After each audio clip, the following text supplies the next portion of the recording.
Dear student, welcome to Technical Dope. अभी हम लोग PGCL पेपर के लिए कुछ ऑब्जेक्टिव क्वेश्चन का डिस्कशन करेंगे। तो PGCL एग्ज़ाम का डेट आ चुका है। हम लोग जो है पूरा सेक्शन को एनालिसिस करें तो उसमें देख रहे हैं कि सारे पोर्शन से जो है ना सारे टॉपिक को कवर किया गया है, यानी कि जो भी इंपॉर्टेंट टॉपिक सारे एग्जाम्स में है उसी को भी PGCL जो है रिपीट करता है। दूसरी चीज़ क्या है कि इसमें थोड़ा सा हमारा क्वेश्चन का लेवल जो होता है ना थोड़ा सा लेवल ज़्यादा रहता है, यानी कि आपको थोड़ा सा कॉन्सेप्ट पे ज़्यादा फोकस रहना है, ठीक है। यानी कि डायरेक्ट कुछ भी नहीं रहेगा, सब कुछ ईजी ही रहेगा, बस थोड़ा सा आपको सोच के वहाँ पे टिक करना होगा, ठीक है।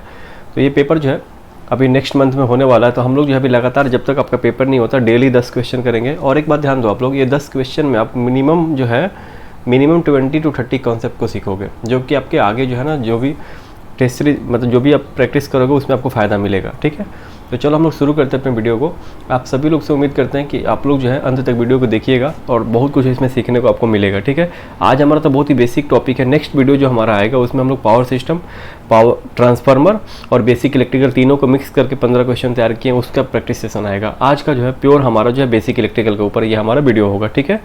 और बेसिक इलेक्ट्रिकल का एक हमारा जो है क्रैश कोर्स टाइप से भी चल रहा है, जो कि मेरे यूट्यूब चैनल पर वीडियो अपलोड हो रहा है, उसको भी आप लोग देख सकते हो। उसको देखने से क्या होगा कि आपका बेसिक पॉइंट भी यहाँ पे क्लियर होते चलेगा। तो चलिए हम लोग शुरू करते हैं। हमारा पहला है कि use KCL to obtain current I1, I2 and I3 in the circuit, ठीक है। हमारे सर्किट में हमारा I1, I2, I3 find out करना है। तो देखो यहाँ पे सर्किट में हम लोग को सबसे पहले जो है क्या दिख रहा है कि हमारा ये ब्रांच करंट पूछ रहा है, तो यहाँ पे मेरे को KCL का स्टेटमेंट का यूज करना होगा, ठीक है सर। KCL का यानी किरचॉफ्स का दो लॉ होता है, KCL और KVL, यानी कि Kirchhoff's current law, Kirchhoff's voltage law. KCL का स्टेटमेंट के अनुसार हम लोग जो है स्टेटमेंट क्या होता है कि हमारा जितना नोड के ऊपर इनकमिंग करंट होगा, मान लो हमारा एक नोड है, नोड मतलब कि मोर देन 2 ब्रांच मिले उसको हम लोग नोड बोलते हैं। तो मान लो अगर हमारा यहाँ से इनकमिंग करंट I1, I2 है, I3, I4 इस नोड से आउटगोइंग करंट, ये नोड A ले लो, तो हम लोग बोलते हैं कि टोटल इनकमिंग करंट जो होता है हमारा टोटल आउटगोइंग करंट के बराबर होता है KCL के स्टेटमेंट से। अब देखो KCL में एक और पॉइंट जो है एग्जाम में पूछा जाता है, बहुत ही फेवरेट पॉइंट है, तो होता है कि हमारा इसमें कंजर्वेशन क्या चीज़ का होता है। तो KCL में हमारा होता है कंजर्वेशन ऑफ चार्ज, हमेशा इसको याद रखोगे। एक और क्वेश्चन और पूछा जाता है कि KCL हमारा किसके ऊपर एप्लीकेबल है, तो KCL हमेशा हमारा नोड या फिर इसको जंक्शन, ये दोनों में से कोई एक ऑप्शन रहेगा तो उसको टिक करोगे, ठीक है। तो 3 पॉइंट आपको KCL में याद रखना है। पहला स्टेटमेंट क्या होता है कि हमारे किसी भी नोड के ऊपर जितना इनकमिंग करंट होगा उतना ही हमारा आउटगोइंग करंट होगा, ठीक है। यानी कि sum of incoming current is equal to sum of outgoing current. या फिर बोल सकते हैं कि किसी भी नोड के ऊपर sum of all currents are equal to 0, यानी कि इनकमिंग आउटगोइंग सारे को हम लोग को 0 करना है। तो आपको पता है ना कि अगर हमारा आउटगोइंग है तो उसको इनकमिंग कैसे बनाना है, हम लोग साइन कर देते हैं चेंज, ठीक है। तो हमारा करंट का डायरेक्शन हो जाता है चेंज। तो ये हमारा KCL का छोटा सा स्टेटमेंट हुआ। अब हम लोग देखते हैं कि हमारा ये बनेगा कैसे। देखो हमारा यहाँ पे एक नोड बन रहा है, क्योंकि यहाँ पे हमारा 1 ब्रांच, 2 ब्रांच और ये 3 ब्रांच दिख रहा है, ठीक है। ये हमारा एक नोड बन रहा है। उसके बाद हमारा यहाँ पे एक नोड बन रहा है, ठीक है। यहाँ पे हमारा एक नोड बन रहा है और मेरा यहाँ पे एक नोड बन रहा है, ठीक है। हमारा इतना सारा नोड बन रहा है। अब जो है हम लोग नोड को ले लेते हैं A, B, C और D। तो मेरे को क्या फाइंड आउट करना है, I1, I2, I3। अब देखो नोड A के ऊपर, एट नोड A आपको क्या क्या दिख रहा है। तो सर इसको पहले आप अपने अटेम्प्ट करने का कोशिश करना, फिर जो है देखना कि कितना सही हो रहा है आप लोग, ठीक है। और कमेंट करके ज़रूर बताना कि वीडियो कैसा लगा। नोड A के ऊपर देखो कितना इनकमिंग करंट है। देखो हमारा जो है 8 एम्पियर करंट जो है ना नोड की तरफ आ रहा है, यानी कि इनकमिंग करंट है। और हमारा 12 जो है ना नोड से बाहर की तरफ जा रहा है, और I1 भी नोड से बाहर की तरफ जा रहा है, यानी कि हमारा आउटगोइंग करंट हो जाएगा। तो हमारा sum of incoming current is equal to sum of outgoing current I1 हो गया, ठीक है। यानी कि I1 भी हमारा मिली एम्पियर में ही आएगा। I1 हमारा क्या आएगा सर, I1 हमारा आएगा 8 - 12, यानी कि हमारा -4 मिली एम्पियर। ये माइनस का मतलब क्या है सर, जो हमारा डायरेक्शन लिया हुआ है इसके अपोजिट डायरेक्शन में एक्चुअल होगा हमारा I1 का डायरेक्शन, ठीक है। चलो अब हम लोग नोड B के ऊपर लगाते हैं। नोड B के ऊपर लगाने से हमारा 3 वेरिएबल दिख रहा है, तो नोड B के ऊपर कैसे नहीं लगाते हैं, हम लोग डायरेक्ट लगाते हैं नोड C के ऊपर। यहाँ पे हमारा एक ही वेरिएबल दिख रहा है I2, तो हम लोग KCL लगाते हैं eight node C।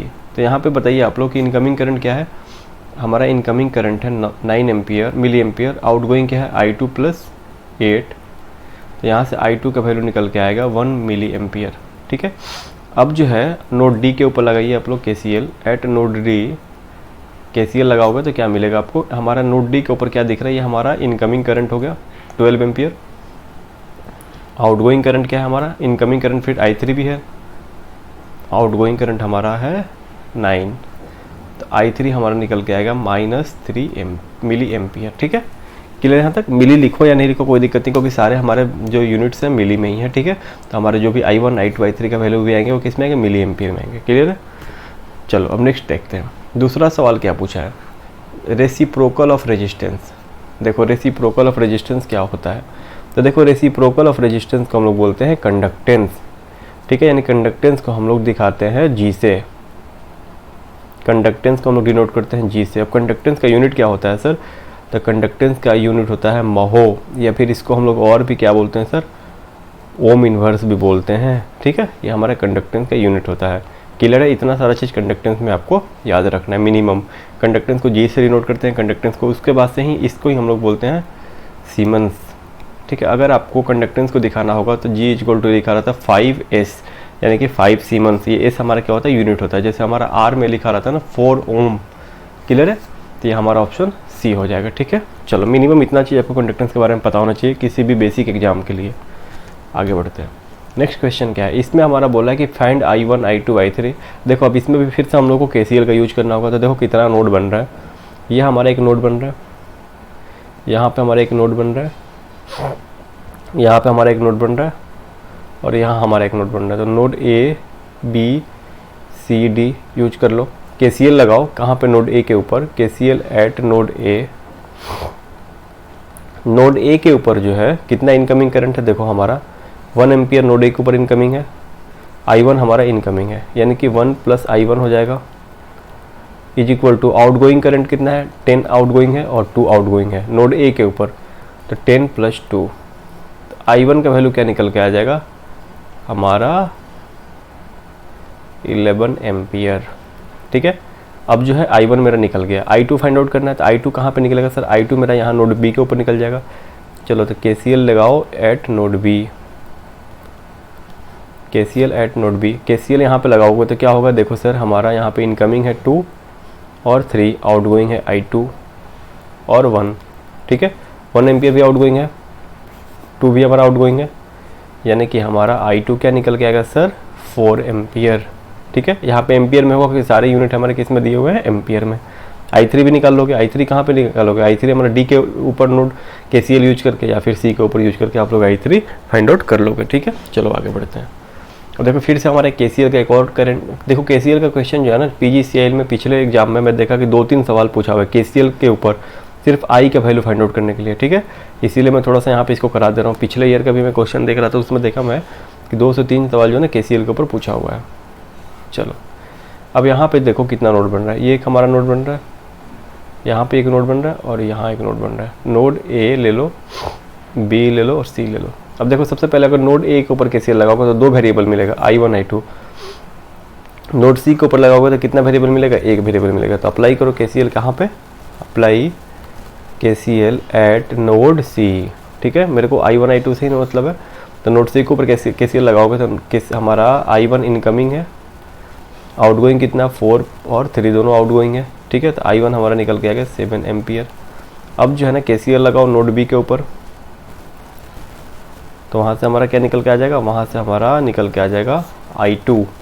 Node B के ऊपर KCL लगाओगे तो क्या होगा? देखो हमारा 3 एम्पियर और I2 इनकमिंग है, 3 + I2 इनकमिंग है। आउटगोइंग कितना है हमारा? -2, तो आउटगोइंग हो गया।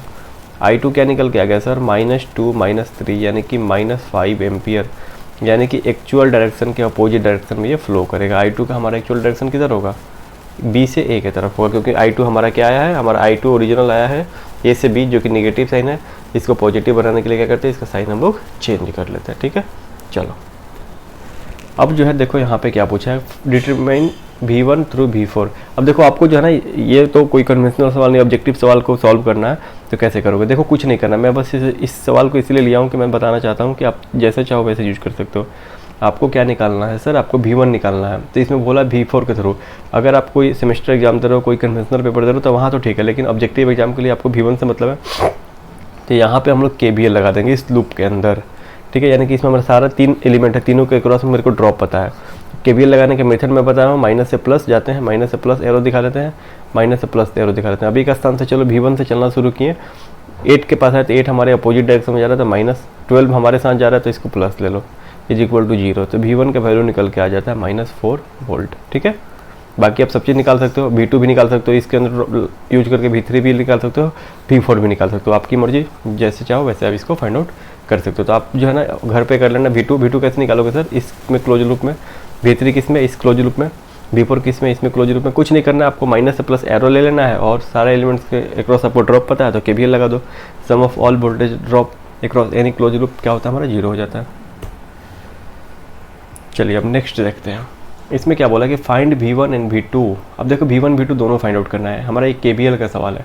KVL में क्या पढ़ते थे हम लोग कि हमारा जो है ना किसी क्लोज पाथ में सम ऑफ ऑल वोल्टेज ड्रॉप क्या होता था, 0 होता है। सारे ड्रॉप्स हमारे क्या होंगे, 0 के बराबर होंगे ऐड करने के बाद। ठीक है, चलो अब देखो यहाँ पे हमारा कैसे करेंगे इसको। देखो आपको पता है ना कि हम लोग क्या करते हैं, हम लोग माइनस से प्लस की तरफ एरो दे देते हैं, माइनस से प्लस एरो दे देते हैं। ठीक है, माइनस से प्लस एरो दे देते हैं। अब यहाँ पे हमारा 2 लूप बनेगा। एक लूप मेरा इसमें बनेगा, ठीक है, इस एक लूप ये बनेगा और एक हमारा क्लोज पाथ ये बनेगा। ठीक है, 2 क्लोज पाथ बनेगा। ठीक है, चलो हम पहले क्लोज पाथ में हम लोग लगाते हैं KVL। पहले क्लोज पाथ में KVL लगाते हैं, 6 से चले, 6 यहाँ पे आए, ये हमारे अपोजिट डायरेक्शन में जा रहा है तो माइनस V1। यहाँ पे आए, ये भी हमारे अपोजिट डायरेक्शन में जा रहा है तो माइनस V1। यहाँ पे 10 आए तो मेरे साथ जा रहा है तो 10 इधर जा रहा है ना, हम भी तो इधर ही जा रहे हैं। 12 भी मेरे साथ ही जा रहा है तो 12 भी हमारे साथ ही जाएगा। Plus 10 plus 12 is equal to 0। 2V1 क्या हो जाएगा हमारा, 2V1 जो होगा हमारा 36 हो जाएगा ना, कितना हो जाएगा 28 हो जाएगा। V1 हमारा हो जाएगा 14 वोल्ट। ठीक है, ये V1 निकल के आ गया। V2 कैसे निकालोगे, हम लोग इसमें क्लोज पाथ में चलेंगे। चले सर V2 से चलना शुरू किए, V2 से चलना शुरू किए। जैसे हम लोग 12 के पास आए, मेरे अपोजिट डायरेक्शन में जा रहा है, 10 के पास है, ये भी मेरे अपोजिट डायरेक्शन में जा रहा है, 0 कर देंगे। V2 इक्वल टू 22 वोल्ट है। ये समझ रहे हो कैसे हो रहा है, क्योंकि यहाँ पे हमारा 3 ही ड्रॉप है, 12, 10 और हमारा इसके क्रॉस, तो 3 ही ड्रॉप लिखे हैं। ठीक है, बस देखना है कि हमसे किधर जा रहा है, तो V1 V2 निकल के आ गया। चलो अब इसको देखो, इसमें कैसे सॉल्व करोगे इस टाइप के सवाल को। इसमें क्या बोला है कि obtain V1 थ्रू V2। ठीक है, यानी कि V1 थ्रू बोले या हमारा जो V3 के थ्रू बोले या नॉर्मल बोले, जैसे आपको मन करे आप फाइंड आउट कर सकते हो। ठीक है, आपकी मर्जी। क्लियर है।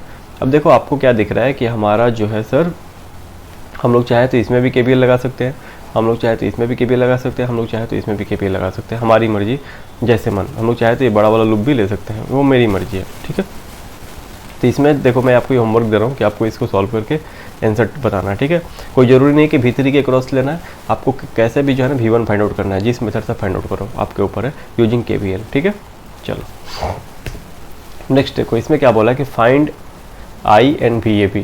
I और VAB निकालना है, I और ये VAB निकालना है। तो कैसे निकलेगा, देखो आपको I निकालना है तो I के लिए क्या करोगे, आपको एक क्लोज सर्किट बन रहा है ना, तो यहाँ पे हमारा V टोटल कितना बनेगा वो लिख लो। तो V हमारा कितना बनेगा वो हम लोग लिख लेते हैं। ठीक है, तो देख रहे V हमारा 30 + 10 ऐड होगा और 8 माइनस होगा, यानी कि हमारा टोटल V बनेगा, टोटल V जो बनेगा हमारा 20, 30 + 40 32 बनेगा। ठीक है, और हमारा टोटल R कितना बनेगा, 3 और 5 हमारा सीरीज में है तो R हमारा बनेगा 8 ओम। I कितना हो जाएगा सर, I हमारा होगा 32/8 यानी कि 4 एम्पियर। क्लियर है। अब जो है आपको I पता चल गया तो VAB भी निकल जाएगा। VAB क्या करो, यहाँ से यहाँ तक क्लोज पाथ में KVL लगा लो। तो देखो आपको ड्रॉप क्या होगा, प्लस माइनस। ठीक है, अब देखो यहाँ से चलना शुरू किया, माइनस से प्लस इस डायरेक्शन में, तीनों एरो पता चल गया। VAB -5 × 4 -8, ठीक है, इज इक्वल टू 0। तो VAB क्या आ जाएगा हमारा 28 वोल्ट आ जाएगा। ठीक है, अगर नहीं चाहते हो तो आप लोग चाहते हो कि सर मैं यहाँ से यहाँ लगाऊँ तो यहाँ से भी यहाँ लगा सकते हो। ठीक है, देखो कैसे होगा वो भी हम लोग देख लेते हैं। हम लोग जो है इसका ड्रॉप भी पता चल जाएगा, एरो दिखा दो। चलो हम लोग 30 से चलना शुरू किए, 33 पे आए थे, मेरे अपोजिट डायरेक्शन जा रहा है। 3 × I का वैल्यू क्या है 4, 10 हमारे साथ जा रहा था 10, VAB मेरे से अपोजिट डायरेक्शन में जा रहा था, VAB इज इक्वल टू 0 कर दो। तो यहाँ से VAB क्या निकल के आएगा सर, VAB हमारा निकल के आएगा 30 + 10 40 - 12 कितना आएगा 28 आ गया। ठीक है, सेम ही आ रहा है। तो जैसे मन वैसे चाहो तो आप यहाँ से सर्किट क्लोज कर लो, चाहो तो यहाँ से क्लोज कर लो, आपकी मर्जी, जैसे भी करोगे सेम ही आएगा। ठीक है, चलो यहाँ पे एक सवाल है कि network has 12 branches and 8 independent loops, how many nodes are there in the network. ये भी इंपॉर्टेंट सवाल है, हमेशा जो ना लूप का फॉर्मूला ये पूछा जाता है, तो ब्रांच माइनस नोड +1 होता है। तो लूप हमारा दिया हुआ है कितना 8, ब्रांच दिया हुआ 12, नोड पूछा है। तो नोड कितना हो जाएगा हमारा 13 माइनस 8 यानी कि 5 नोड बनेगा। ऑप्शन सी हमारा करेक्ट हो जाएगा। ठीक है, तो यहाँ तक आपको समझ में आया होगा। तो ये इस सारे को कंप्लीट करो, जो एक होमवर्क था उसको कंप्लीट करके आप लोग बताओगे और कैसा वीडियो लगा ये भी बताइएगा। नेक्स्ट वीडियो जो होगा हमारा तीनों मिक्स होगा, 3 टॉपिक से, यानी कि पावर सिस्टम में, मशीन में और फिर हमारा जो होगा बेसिक इलेक्ट्रिकल का, तीनों का मिक्स करके आप लोग के लिए वीडियो बनेगा। Thank you.